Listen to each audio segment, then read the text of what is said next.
Most men spend their whole lives trying to get out of prison.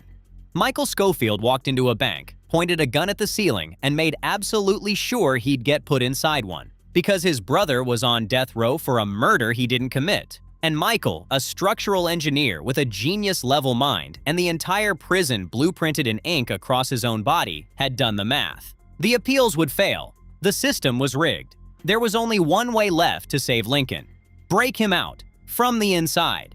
But every wall Michael tears down just reveals a bigger one behind it. A conspiracy that runs all the way to the top, and a brain that won't stop solving problems. This is the story of two brothers, a shadow organization called the Company, and a man who could engineer his way out of any prison except the one fate built for him.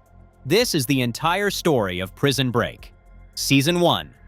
Michael Scofield does something no sane man does. He robs a bank, throws down his guns, and waits for the cops. He wants to go to prison, specifically Fox River, where his brother Lincoln sits on death row for killing the vice president's brother, a crime Lincoln swears he didn't commit. Michael believes him. So Michael got the prison's blueprints tattooed across his entire body, then got himself locked inside it. He finds Lincoln in the chapel and says he's getting him out. Lincoln says it's impossible. Michael says, "Not if you designed the place." Outside, Lincoln's old flame, Veronica, starts asking questions, and a bishop who could have helped is quietly murdered. Inside, Michael needs to fake being diabetic to keep visiting Dr. Sarah Tancredi's infirmary, a key piece of his route, so he works C-note for a drug called Pugnac. Meanwhile, he's quietly loosening a screw in the yard, hiding the work in plain sight. But a race riot erupts, a man named Maytag is stabbed dead across Michael's lap, and Teabag swears revenge. Then Abruzzi, the mob boss who runs prison industries, corners Michael, demanding the location of Fibonacci, the informant who put him away. Michael refuses, so Abruzzi cuts off 2 of his toes. Michael still says nothing. Outside, Veronica chases a lead, but the witness who could prove anything dies first. Bleeding and limping, Michael needs allies he can trust. He tests his cellmate Sucre with a hidden cell phone that turns out to be carved from soap, proving Sucre keeps secrets, then pitches him the breakout. Sucre wants no part of it. He's out in 16 months and figures Maricruz will wait. But the bigger problem walks in next. Michael's plan needs nights to dig, and his new cellmate Haywire never sleeps. Outside, Veronica's fiancé walks out, and the agents shadowing the case finish what they started, putting a bullet in Letitia and leaving her in the woods. The conspiracy doesn't leave loose ends. With Haywire watching his every move and starting to notice the tattoos form a pattern, Michael can't dig. So he frames Haywire, banging his own head against the bars and screaming for a guard, and the man is dragged off to psych. Sucre, finally convinced, moves back in. Michael's genius is showing now. He's brewed a chemical paste hidden in toothpaste tubes to corrode his way through. And with Sucre singing to cover the noise, he breaks through the wall behind the sink and crawls into the dark for the first time. Outside, Veronica gains an ally in Nick Savrin, and the agents quietly file an order to ship Michael out of Fox River. That transfer order nearly ends everything. Warden Pope, who's taken a liking to Michael over a toothpick model of the Taj Mahal, tells him he's being shipped out tomorrow, weeks before Lincoln's execution. Michael fights it. He files a medical block, then pulls an elaborate trick with a melted toothbrush key to slip onto the roof during a fake alarm, watching which streets the police flood and which one stays empty. Fifth Street is clear. That's the escape route. He's caught, but only with a model piece, and nobody suspects a thing. At the bus, Pope arrives and pulls him back. The agents lean on Pope to undo it, but the warden stares them down and refuses. Michael needs a long, uninterrupted stretch to dig, and the only time count stops is a lockdown, so he engineers one. He shuts off the air conditioning from inside the walls, the heat boils over, Teabag starts a fight, and the prison erupts into a full riot. The Khan sees the control room and the keys, opening every cell, but it spins out of his hands. In the infirmary, rioters trap Sarah and move to assault her, and Michael, watching on the monitors, abandons his dig to crawl through the ducts toward her. Meanwhile, Lincoln is being led through the chaos by a man who isn't a guide at all. He's an assassin sent to kill him. The riot still gives Michael cover, so he keeps moving. He reaches Sarah, pulls her out of the rioters' hands, and covers himself by claiming he once did fungus work in those pipes. Lincoln, meanwhile, fights off the assassin Turk and kills him before the man can finish the job, never knowing the order came from the conspiracy guarding the vice president. Back on plan, Michael traces a devil from his tattoo to find the exact coordinates to collapse the wall blocking the infirmary pipe, and Abruzzi climbs into the hole to help Sucre break it down. The riot is put down, the prison goes quiet, and the dig goes on. But the root hits a wall. The one building sitting directly over the pipes has been turned into a guard's break room, and the team needs it burned so Abruzzi can reassign them there. For that, they need Westmoreland, the old trustee with free access, and he refuses. Then Bellick, sniffing around to death, kills Westmoreland's beloved cat to send a message, and something in the old man hardens. The break room burns. Westmoreland tells Michael flatly, "I didn't do it for you." Outside, Veronica and Nick barely survive a bombing. LJ's parents are murdered, and the boy framed for it, and the woman pulling the agent's strings is revealed. Vice President Caroline Reynolds. The plan costs lives. When an inmate begs Michael for help, Michael turns his back to protect the secret, and the man hangs himself in the yard. Michael's mother taught him that when a man is down, you give him your hand, and now his own genius has made that impossible. Trying to make it right, he steps in to protect a young new fish, Tweener, from Teabag, threatening the root but earning Lincoln's quiet pride. Meanwhile, Sarah digs into Michael's psych records and learns he has low latent inhibition and a high IQ, a mind that compulsively goes to extraordinary lengths for others. She's starting to wonder who he really is. Outside, LJ finds Veronica and signals Lincoln he's safe. To get Abruzzi back in charge of the work detail, Michael is told to give up Fibonacci, an innocent man, to Falzone. He won't trade a life. So instead, he and Abruzzi stage it, sending Falzone's crew to ambush an empty house where the Canadian Mounties are waiting, sweeping them all into custody and handing Abruzzi back his power without a single betrayal. Michael and Sarah keep drifting closer, the kind of thing a man on a mission can't afford. Outside, Veronica and Nick keep stacking evidence against Terrence Stedman, the man Lincoln supposedly killed, and the agents pick up unwanted help hunting LJ. The crew grows. A woman named Nika appears claiming to be Michael's wife, married 2 days before the robbery, and her keycard becomes another tool he reprograms for the storeroom. Westmoreland, learning his daughter is dying, finally joins, and proves who he is by handing Michael a $100 bill with the serial number of a famous hijacking. He really is D.B. Cooper, and his hidden money funds the escape. Then C-Note forces his way in, revealing he's known about the hole all along. That makes 7 men crawling toward the same wall. But Michael's watch goes missing, lifted by a guard named Geary, a small loose thread that will pull. 7 is too many for the time they have, and the crew quietly votes Teabag off. But Teabag is a survivor. He's planted insurance, telling his cousin to call the warden and expose everything if Teabag goes silent, so they can't simply cut him loose. Michael forces a fire hydrant open with his rake handle, flooding the silo below for the next stage, while the pieces strain against each other.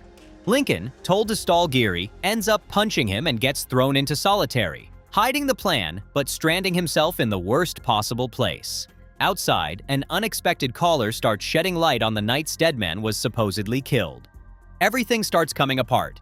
Teabag, furious at being cut, slashes Abruzzi's throat with a razor, and the mob boss is flown out to a hospital. With Lincoln in solitary and his execution roughly a day away, Michael wants to wait so he can free his brother, but the others want out now. Then the gut punch. They reach the maintenance room and find the pipe Michael corroded has been replaced with new metal, sealing the root shut. "We're not getting out of here," Michael says. We're not getting out of here. Teabag pulls a shank and tells him that isn't an option. Outside, Agent Hale, of all people, calls Veronica, claiming he has proof that could free Lincoln. The new pipe holds, the pole snaps, the plan is dead, and Lincoln's hours are running out. Then Westmoreland mentions that if the electric chair fails, the inmate gets a 3-week reprieve while it's repaired. Salvation. Michael baits a rat into the tunnels and sets it loose to short the chair, and it works. But Tweener, squeezed by Bellick over a cheeseburger, gives up the conversation he overheard. Bellick bullies the technician into just swapping the fuse, the chair comes alive again, and Michael watches the lights flicker in horror. Out of options, he sits with Lincoln, who's made his peace, and they play cards over a last meal of blueberry pancakes as the clock runs to 0. Lincoln is strapped to the chair. Then the phone rings. A judge orders a 2-week stay because files have surfaced suggesting the body Lincoln supposedly killed wasn't Stedman at all. One autopsy notes a healthy appendix. Another says the dead man had his removed years ago. The math doesn't add up, and Lincoln is walked back to his cell alive. Outside, Veronica's work pays off and the judge orders Stedman's body exhumed, the conspiracy's lie finally starting to crack. Inside, with the infirmary route now blocked for good, Michael accepts there's only one way left. A more dangerous plan, straight through the prison yard. 3 years earlier, before any of this, Lincoln, drowning in a $90,000 debt, is told by a company agent that the only way to clear it is to kill Stedman, the trap that frames him. We see Teabag turned in by an old girlfriend, Sucre pushed into armed robbery by his own cousin Hector, who then calls the cops on him, and C-Note destroyed by the army and funneled into a smuggling charge. And we see the moment Michael, struggling to hold his impossible plan in his head, notices a delivery woman's tattoo and gets the idea. Put the whole thing on his skin. The episode ends with his hand hovering over the 2 guns. Back in the present, the yard plan demands the team conceal the hole in the guard's break room, and only Sucre can reach it. Meanwhile, Sarah finds a scrap of a guard's burnt uniform lodged in Michael's old burn wound and tells Pope, who questions Michael and throws him in solitary when he won't explain. There, beside Lincoln, Michael starts to crack, punching the wall bloody, repeating that he put his blood into this, struggling to hold the schematics in his mind. And Sucre, sealing the hole as ordered, is caught and arrested. The crew scrambles to bury the plan as the guards close in. Michael, now moved to the psych ward, has a new problem. Haywire memorized a piece of the map, and the medication has wiped his memory. So Michael drags him into an empty room, makes him vomit the pills, and shows him the tattoo to wake the route back up. Meanwhile, Bellick auctions off Michael's empty cell, the one sitting over the hole, and the team has to win it back. C-Note and Teabag rig a card game. C-Note bluffs his way to the cash and pays off Geary, only for Geary to reveal he's already sold the cell to someone else. Outside, Lincoln learns LJ is now charged with his own parents' murders. Michael realizes the whole escape now hinges on one thing. Sarah holds the literal key to the infirmary, and he tells the crew the map is done, but he needs her to get them through that door. So he deepens what's between them, knowing exactly what he's doing, knowing the company kills anyone who helps. Outside, a truck rams the van carrying Lincoln, and Kellerman tries to suffocate him, but Lincoln's father appears and saves him. The old man reveals the truth at last. He worked for the company, and Lincoln was framed to flush the father out of hiding after he leaked the truth about Stedman's company. The night arrives early. Westmoreland, fixing a hole in the plan, forces Michael to move up the timetable, and then Bellick stumbles onto the escape hole. Westmoreland strikes him down with a shovel and a thermos, leaving him unconscious and bleeding on broken glass. Now Michael has to open the infirmary and pull Lincoln out of solitary before it all collapses, which means betraying the one man who trusted him. After helping Pope finish the Taj Mahal, Michael smuggles out a wooden support so he can get back into the office, then turns a shiv on the warden, the father figure, and demands his brother freed. After 20 episodes of digging and bleeding and bargaining, they go. Sarah, agonizing, leaves the light on and the door unlocked. Michael wheels Pope into a closet, apologizes, and knocks him out. Teabag grabs the cable and starts to climb. C-Note goes out the window, and Westmoreland finally reveals where his money is buried. $5 million, far more than the government ever admitted. They make their break for the wall. But the night isn't clean. By the time the alarm screams, the climb has decided who gets over, who's left behind, and who leaves Fox River in a bag. Westmoreland, fatally wounded in the chaos, doesn't make it out. He dies in the break, taking the last of his secrets with him. 8 men go over the wall. Michael, Lincoln, Sucre, Abruzzi, Teabag, C-Note, Tweener, and Haywire, the Fox River 8, running through the dark. They reach the airstrip just in time to watch Abruzzi's plane lift off without them. In a barn, Lincoln pins Teabag, who'd handcuffed himself to Michael, and Abruzzi swings an axe and takes his hand, both revenge and release, freeing Michael from the man chained to him. And outside, Veronica finds the proof of everything. Terrence Stedman, the man Lincoln supposedly murdered, alive and hidden by the company. Lincoln is innocent. But the plane is gone, the police are closing in, and Michael's genius has only bought them the next field to run across. He can never stop running now. Season 2. 8 men went over the wall, and now the whole country is the wall. The Fox River 8 scatter into the largest manhunt America has ever seen, and the man they send is not just a cop. 8 hours after the escape, the crew dodges Bellick with help from a freight train. Then the real predator arrives. FBI agent Alexander Mahone turns a nation into bloodhounds and reads Michael's tattoos like a roadmap, promising to be waiting wherever the brothers run. They dig Michael's hidden passports from a grave. Teabag forces a vet to sew his hand back on, then thanks him with a syringe. And Veronica, who found Terrence Steadman alive, dies with 3 bullets and one last "oh my god" in Lincoln's ear. People who helped them die. No margin to grieve. Michael hands the others cash and goodbyes, the Last Supper, because 8 faces on the news cannot travel as one. Then Lincoln learns LJ's hearing could ship him to an adult prison today, and a man who already lost Veronica refuses to lose his son too. So Michael builds a courthouse rescue out of fake guns and a coded message fed to LJ through an elevator shaft. Mahone deciphers it just in time. The plan collapses, and Lincoln, shot in the leg, has to let LJ's hand slip. Meanwhile, a bounty is announced, and a broken, fired Bellick lowers his shotgun and finds a reason to live. Lincoln bleeds. The brothers patch him up at Nika's apartment, and Michael risks everything to recover their car because it carries every false identity they own, grabbing it back from a tow yard seconds before Mahone's units close in. The manhunt is a hydra, many heads at once. Sucre rides to stop Mara Cruz's wedding. C-Note signals his terrified wife with a porch light while the FBI listens, and Bellick teams with his old enemy Geary to chase the bounty. Then Michael stages his masterpiece, a car wired to a radio scan, rigged to explode on a frequency. Mahone arrives to a burning wreck and 2 charred bodies, and stares, unconvinced. Bellick and Geary run the brothers off the road for the $5 million in Utah, forcing them into the woods. The hunters seem to win, until Lincoln slips Bellick's own knife free and turns the tables. Nika begs to come along, then pulls a gun and tries to call the police, but Lincoln had quietly emptied the magazine. They leave her on the roadside, another casualty of loving Michael. Abruzzi, lured by a fake lead on Fibonacci, chooses revenge over a quiet boat to Sardinia, and Mahone's men gun him down, and the blood from the staged crash comes back as pig's blood. Mahone smiles at Michael's photo. You have no idea what you're in for. The 8 are 7 now. Michael and Lincoln chase the money to a Utah records office, only to find map 1213 torn from the book.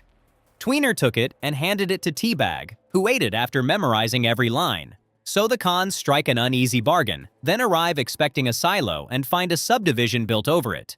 Meanwhile, Mahone, shaking without his pills, swallows one, and the answer detonates in his mind. Charles Westmoreland was D.B. Cooper. The money is real, it is in Utah, and now Mahone knows where to fly. The money sleeps under a stranger's garage, inside the old silo foundation, beneath a woman named Jeanette who likes the big quiet one. Teabag's smile turns to murder. Posing as the electric company, the cons dig while the scattered 8 converge. C-Note and Sucre arriving to grab a shovel. Michael gives them a message board, EuropeanGoldfinch.net, a thread to pull when they're lost. But Tweener forgets to fuel the car. Mahone is already in the neighborhood, and after a short chase, Tweener is caught, and a cop knocks on Jeanette's door while Teabag presses a hammer to her throat. The cop is Jeanette's daughter, now another hostage. The container comes out of the ground at last. 5 million split into backpacks, and for one breath it feels like it worked. Then Sucre walks in with a gun. Lincoln has already left to save a newly freed LJ, his parting words a code and a deadline. Bolshoi booze, 3 days.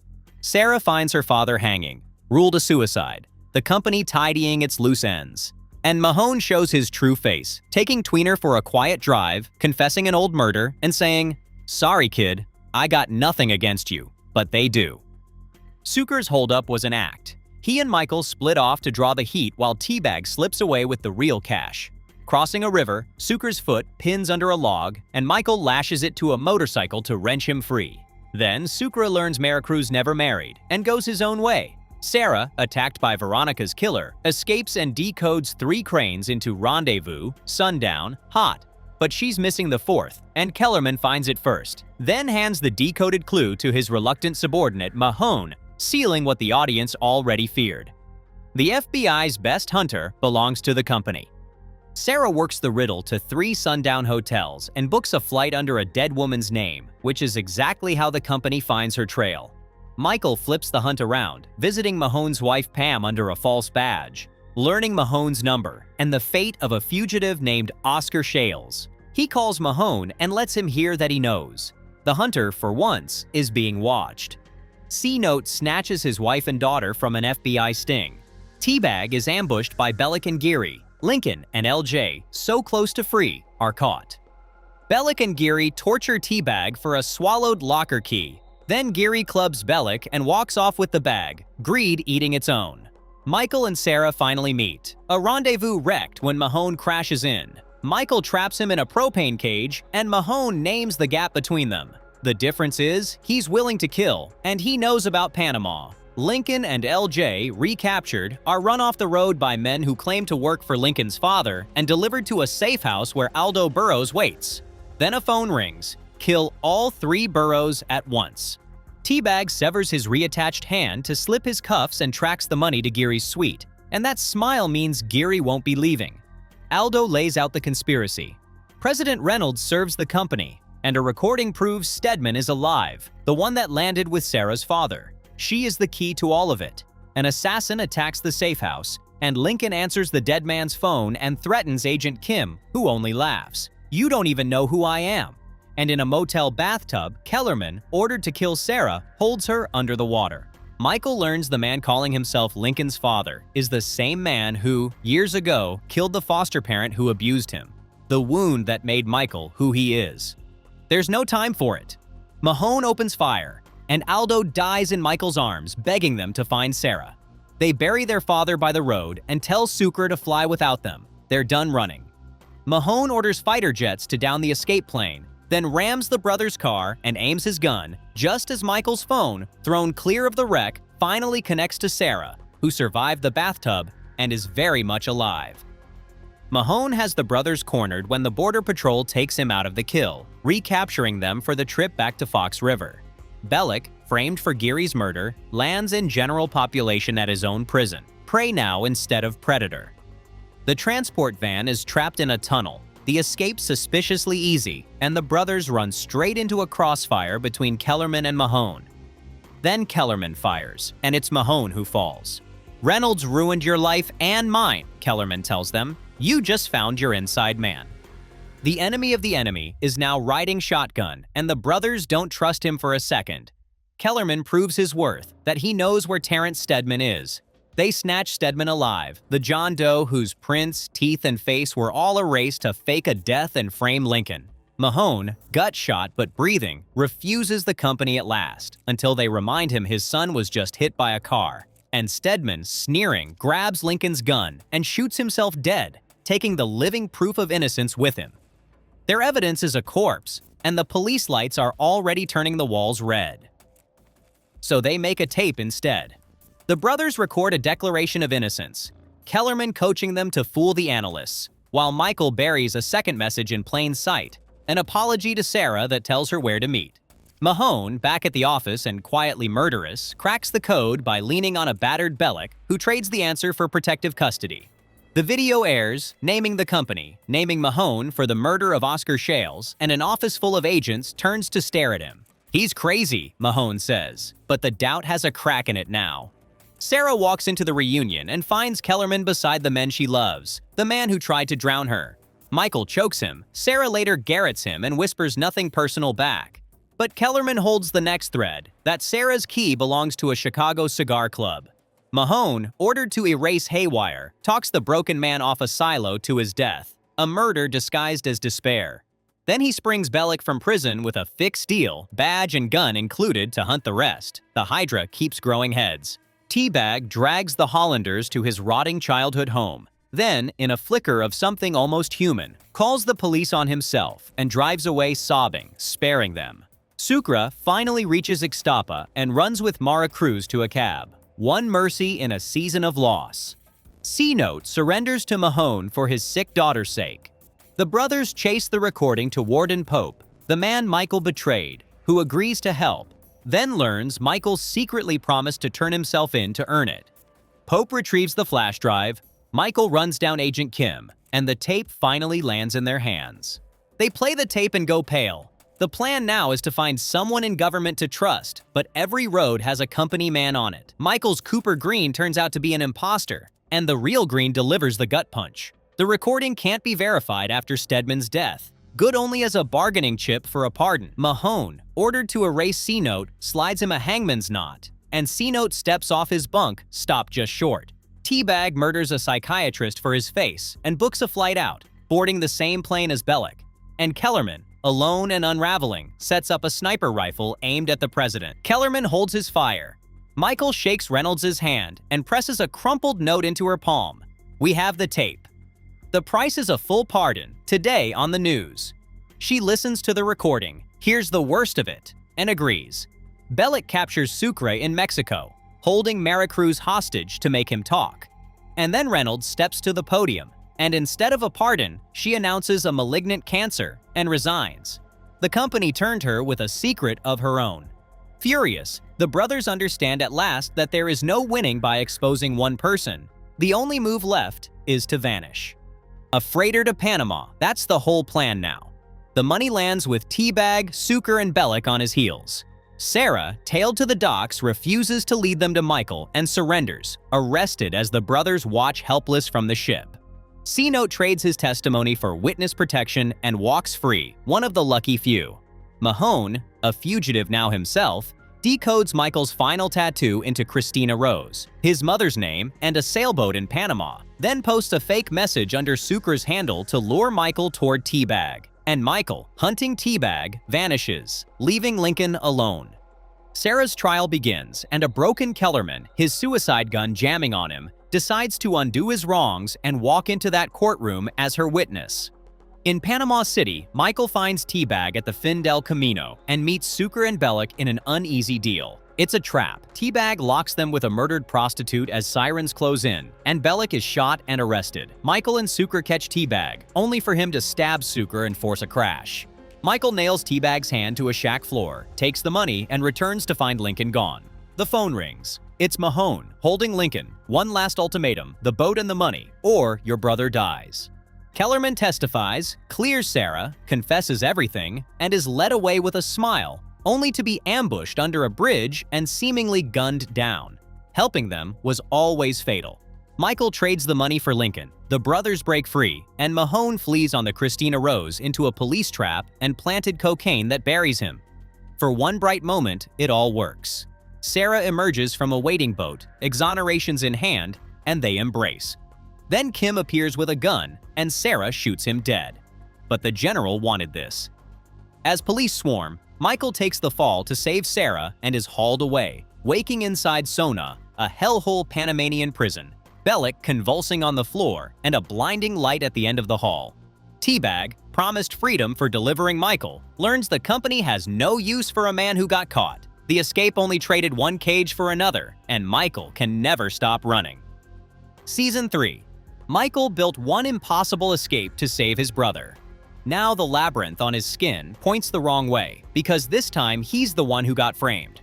He's dropped into Sona, a Panamanian prison the guards abandoned after the riots, run by the inmates themselves under a boss named Lechero. Mahone lands beside him, the man who shot Michael's father, and Michael wants nothing to do with him. Lechero's rule is simple. You have a problem with a man? You fight him to the death. Outside, Lincoln learns the truth from a woman called Gretchen Morgan. The company has LJ and Sarah. Break a prisoner named Whistler out of Sona, or they die. So Michael goes looking for the man he has to save. Whistler hides in the sewers, a fisherman with a bounty on his head, jailed for a bar fight that killed the mayor's son. Mahone smells the angle and tries to claim Whistler himself for a court date that means freedom. In the city, Sucre says his quiet goodbye to Maricruz, leaving the necklace on a payphone. And inside, Sona is dying of thirst, the water cut, the prisoners ready to riot. Michael builds a crude explosive, blows the blockage clear, and the water flows. He buys Whistler's life. Whistler thanks him, then asks how they escape. Michael has no idea. He starts inventing one anyway, because that's the only thing Michael Scofield knows how to do. But he won't move until he hears Sarah's voice. Trouble is, there's exactly one phone in Sona, and Lechero owns it. So Michael blackmails Teabag into stealing it. For 30 borrowed minutes, Lincoln gets Sarah on the line, and she speaks in code. Santa Rita, the saint of lost causes. She can see the monument from where they're held. Lincoln races to the red light district and finds the spot, but the guards spirit Sarah and LJ away in a van. Michael gets the phone back a beat too late, and Lechero starts to wonder. And then the bottom drops out. A blood-soaked box arrives, and inside is what looks like Sarah's severed head. Lincoln can't say the words, so he carries the horror alone and lets Michael keep working. The plan needs the electric fence, the one thing between Sona and the sea. Michael talks his way into no man's land to fix the power, wins a corner cell overlooking the wire, and quietly turns the fence into a weapon. Bellick sells him out, and Lechero rewards the lie by scalding the man with boiling coffee. Mahone, climbing out of withdrawal, forces his way onto the team. Sucre becomes the new gravedigger. The deadline lands. The only way past Sona's roving jeeps is to run in daylight, in plain sight, so every variable has to be perfect. Michael studies the tower guards like a man reading scripture, maps a 6-minute blind spot, jams one guard's television for his distraction. A nosy new inmate keeps watching Whistler, swearing he knows him from somewhere far classier than a fishing boat. Lincoln buries scuba tanks on the beach, away out into international waters, and starts to trust Sophia, Whistler's girlfriend, who's in this as deep as anyone now. The guards search the prison. The plan nearly unravels, and Whistler talks his way clear with a bird-watching book. Then they lock Michael out of his own cell. Locked out, behind schedule, and the prison decides to eat itself. The nosy inmate turns up dead. Whistler gets dragged in for it, and the fragile machine seizes. Mahone, meanwhile, is offered a way out the front door. An FBI agent arranges a hearing where he can testify against the company, and for the first time in a long time, the man has something like hope. Inside, the murder accusations fly, knives appear in the wrong cells, and Lechero kills the wrong man to make a point. He bans the football broadcast, the very noise Michael needed for cover, and then Lincoln finally tells Michael the truth about Sarah. Michael, hollowed out, challenges Whistler to a duel. The duel is a lie. It's the oldest trick in Michael's book, a spectacle to gather the yard while two men slip out the back. Sophia drugs a guard, the sun blinds a tower, and for a heartbeat it works.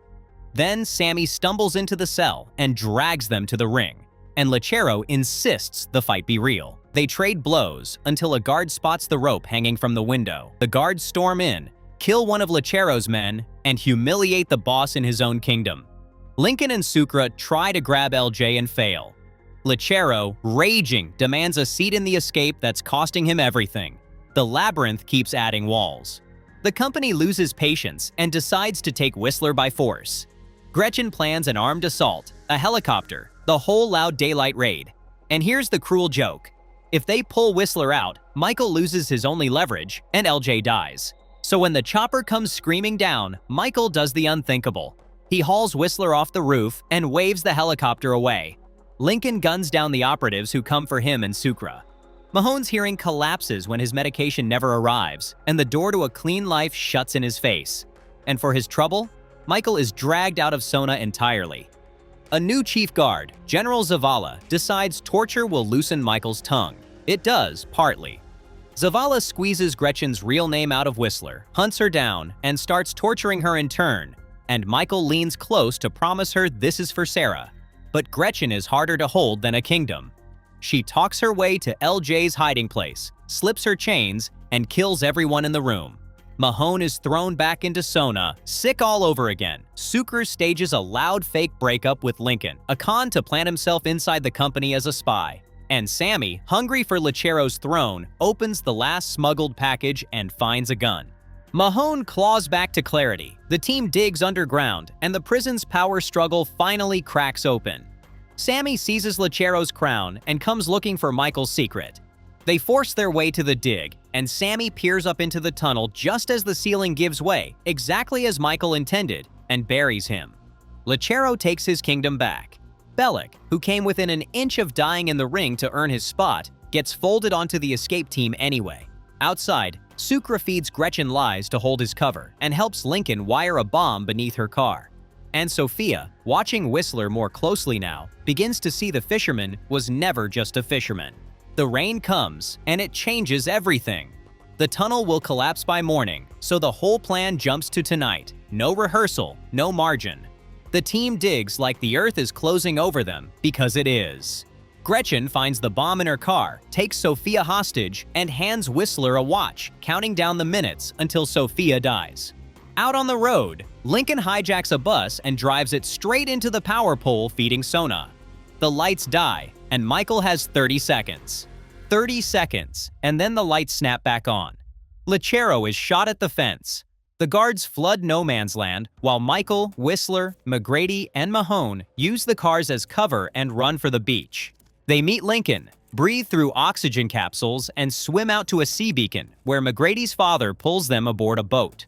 But Whistler's watch is a tracker. Michael hurls it away as the company closes in. At a warehouse, Lincoln finally moves to kill Mahone, hesitates, and Whistler bolts in the gap. Mahone vanishes too.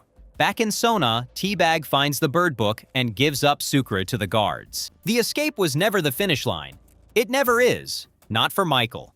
He runs Whistler down and stages the trade in a museum. LJ and Whistler swapped under a triggered alarm and a shootout he engineered. Sophia learns Whistler is company to the bone and walks away with Lincoln. Michael lines up Gretchen in his sights, and the same mercy that has cost him everything costs him again. He hesitates, and she's gone.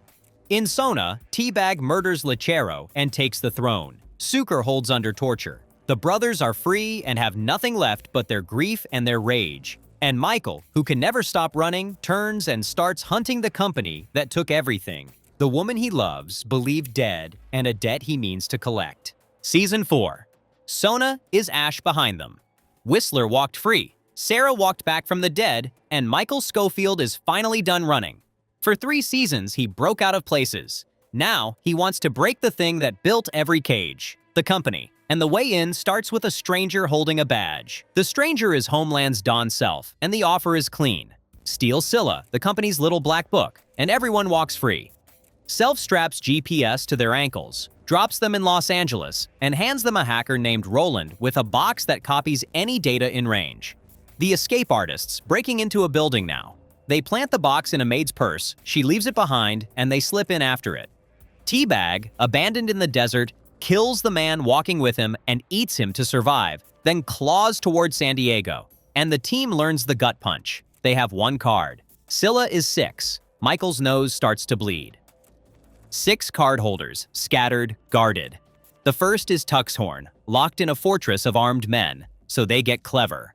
Sarah slips the device into the maid's purse. Michael plays phone security to walk the woman past the right shelf, and Roland pulls Scylla through the walls. But the maid leaves the device in the house, so once again they go in. Sucre trips an alarm, Tuxhorn steps out to check it, and Michael ghosts in and out. Far off, Wyatt the assassin tortures his way towards Sarah, drugging Bruce Bennett unconscious. Roland decrypts the card, and the labyrinth shows its 1 exit. 5 to go. 5 more, and Self wants them yesterday. His boss Stanton wants the whole thing shut down so the clock is real. Sarah finds a coded email pointing at a 4 o'clock meeting. Michael cracks it, and the team races a server room in Anaheim. The room locks down as a fire measure, sucking out the oxygen, and the men who break out of everything are trapped, breathing the last of the air, until Lincoln smashes the glass with an axe. In Chicago, Wyatt drains Bennett of one fact: Sarah is in Los Angeles, then puts a bullet in him. Michael films the meeting of all 6 cardholders. The mission lives. The video hands them faces. A Turkish flag on a plate leads to the next card, hidden on a woman who works for the Pad Man. To reach her, they walk into Eagles and Angels, a ceremony packed with half the LAPD dressed as cops. Teabag, now living as Cole Pfeiffer at the Gate Corporation, nearly gets snatched by the brothers and barely slips loose. At the ceremony, a bodyguard makes Lincoln, and Bellick kills him with a screwdriver to save his life. The download finishes as Michael's nose bleeds again. Across town, a grieving Sarah almost drinks, and Wyatt picks up her trail. Wyatt is close, and Mahone's wife confirms the worst. This is the man who murdered their son. So the war turns personal, while the heist grinds on. Self feeds the team the next safe specs, and they copy the card while the holder sits with the general himself, who calls Scylla the reason the company owns the world. Mahone tracks Wyatt's motel and tears a phone number from a clerk's hands. Gretchen finally cuts herself loose, and the team connects the last wire. The general is the head of the snake. Another card, another elaborate plan, and this time it nearly cost them a man. Mahone is arrested recovering the device, and the team splits over whether to save him or move on. They choose him, pulling him from the courthouse just as Wyatt arrives to finish the job. Mahone calls Wyatt, promises to find him, throws the number away, and Roland quietly fishes it back out. Gretchen reunites with the sister raising her daughter, digs a hidden gun and cash from an old gift, and starts playing for herself. Every move now has a price tag. The next card is in Las Vegas, and a tip says Teabag is cornered. The team splits. The Vegas card gets copied, but Roland loses the device through sheer carelessness. The tip was bait. Teabag traps Michael and forces him to rebuild a blueprint hidden in Whistler's bird book, while Lincoln tells Sarah the condition mirrors what killed their mother at the same age. Gretchen spots the ankle monitors and slips away. Michael finishes the blueprint, leads Teabag underground beneath gate, and locks him in a room. Then his phone rings. Gretchen has been watching the whole time. Gretchen offers a truce and the rest of the papers, so enemies become partners against a bigger enemy. Teabag walks. The plan turns to hitting Krantz's car for the final card, and Roland, cast out for losing the device, sells the plan to Wyatt for cash. The leak shreds them. Sucre is shot, Sarah stitches him. The team tracks Roland, abducts Wyatt at last, and leaves Roland to bleed out. And Krantz, sensing the attack was aimed at his card, decides to move Scylla. The labyrinth shifts its walls. They have Wyatt, and Wyatt is leverage. Sarah fails to break him, but that was never the point. They were recording his voice, word by word, so Self could stitch a sentence telling Krantz the team is dead. Krantz believes it and cancels the manhunt. Then, Mahone takes Wyatt apart, forces an apology for his murdered son, and ends him. Gretchen reconciles with Krantz, the man she once belonged to, and learns when Scylla moves. The escape route runs through a water pipe, and they cross it, but Bellick does not.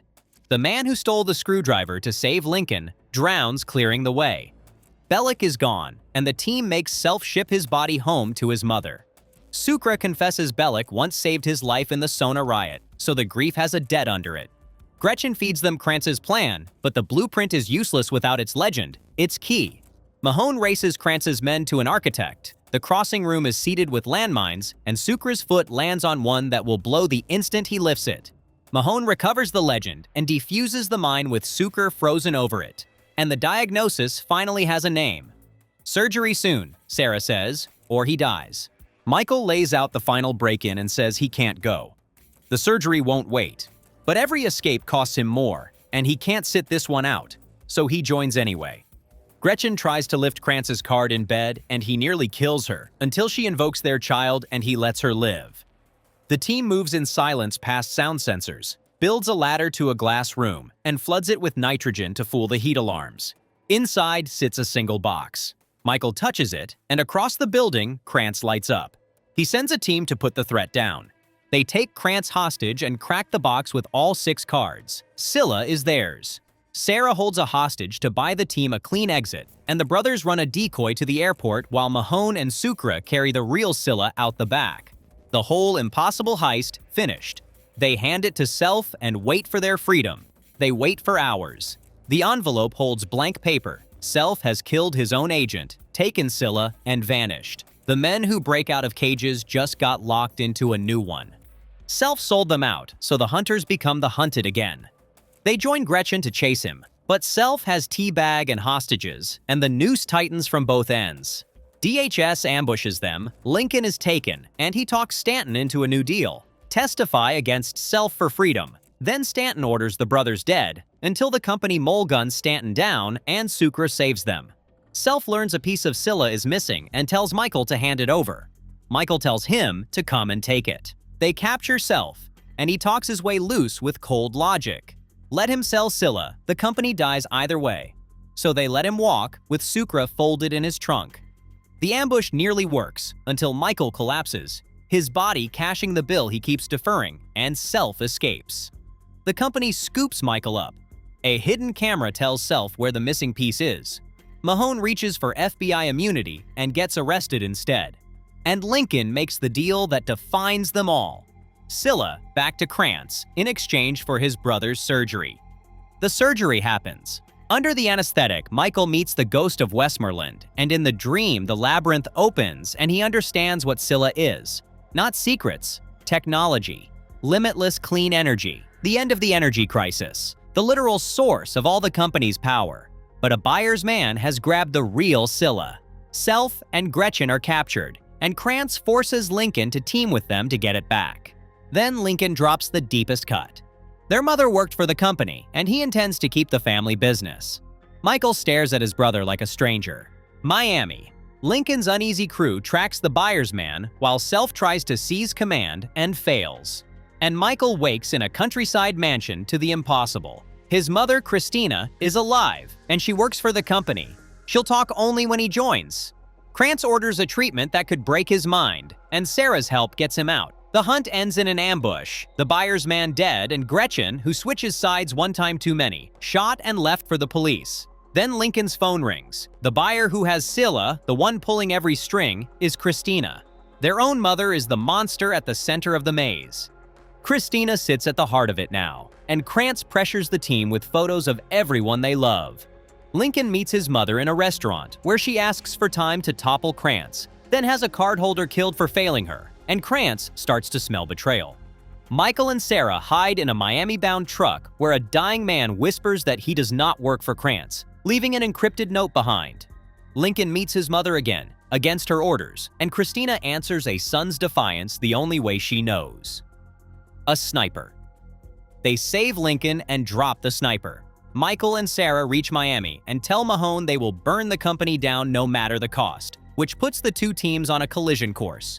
Christina works a politician named Banerjee to unveil Scylla at an energy conference, and both teams converge on a scientist who could expose her. Teabag quietly tips Krantz that Christina holds Scylla, and the general heads to Miami himself. Michael takes his mother's call and hangs up on her, done negotiating with the woman who faked her own death. And in the middle of the war, a quiet truth. Sarah is pregnant. The thing Michael is trying to save just got a heartbeat. Michael bait-traps his own mother, abducting Christina and slipping the leash. She answers with the cruelest reveal yet. Lincoln is not his blood. Aldo adopted him as a boy, and she set a trap for Lincoln right now, so Michael races to save the brother who was never his brother and was always his brother.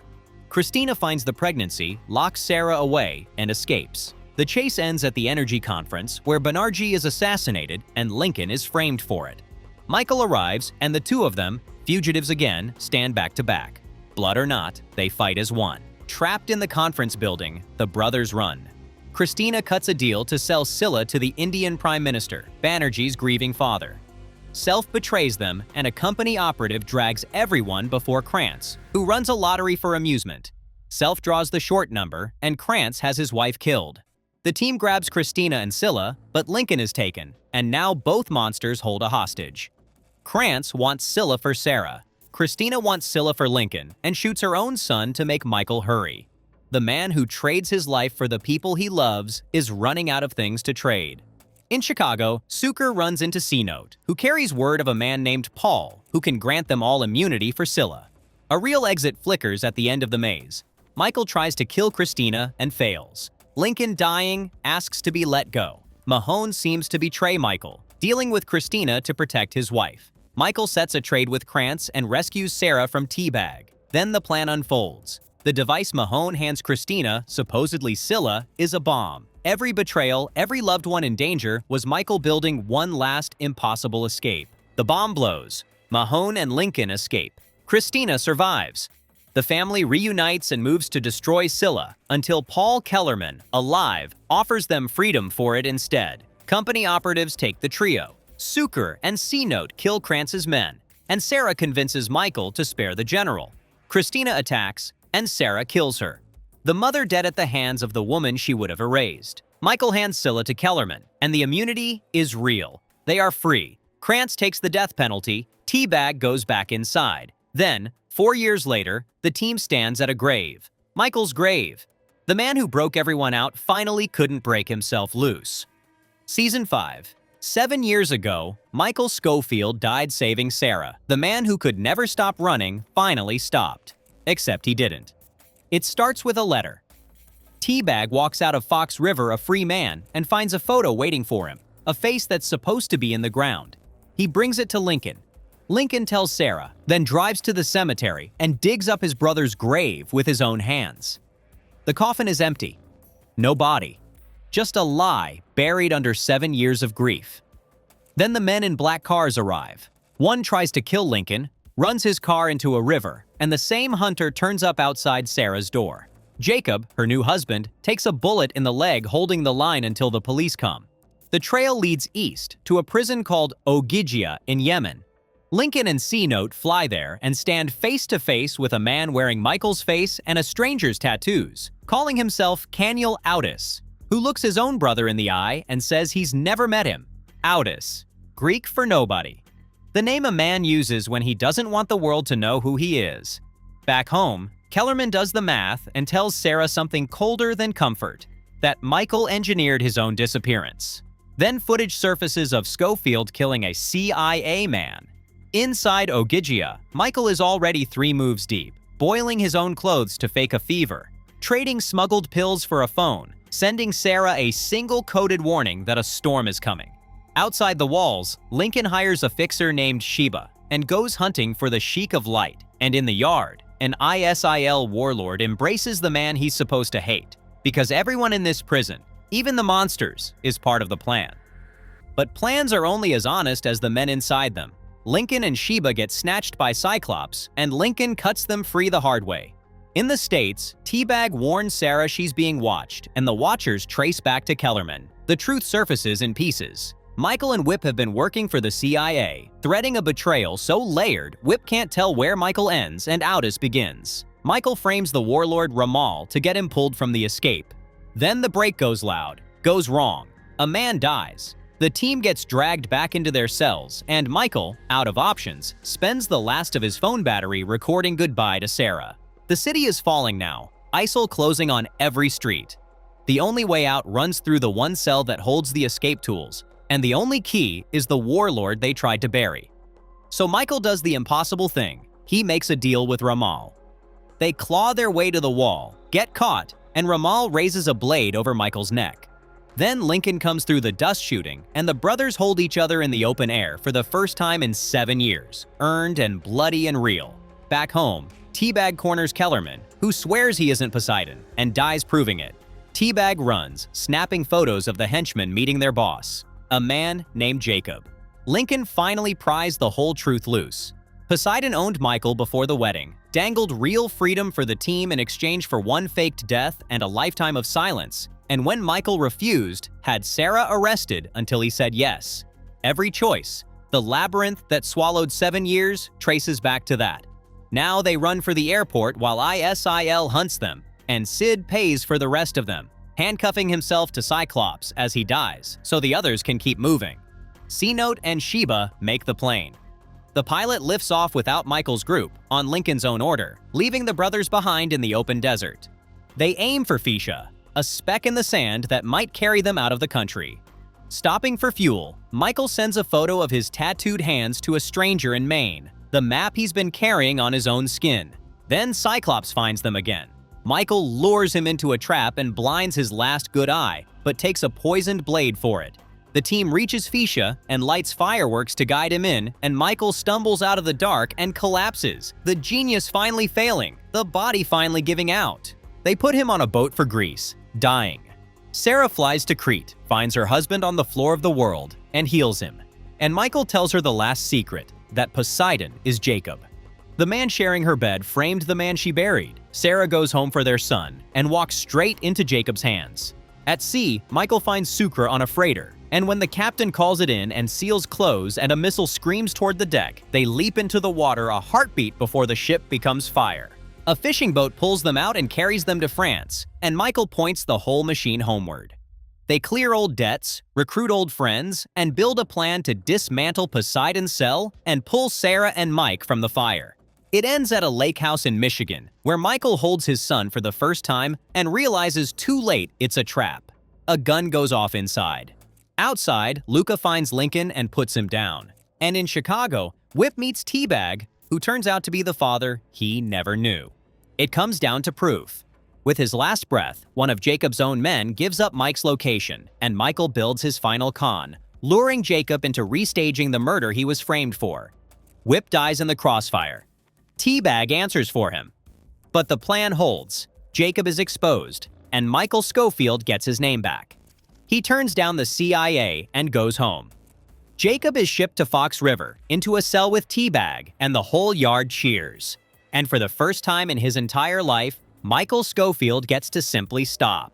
No new prison, no next con, just a free man going home to Sarah and his son. The labyrinth finally opens, because it was never the genius that brought him home. It was always the love. Outro. Michael Scofield could break out of anywhere.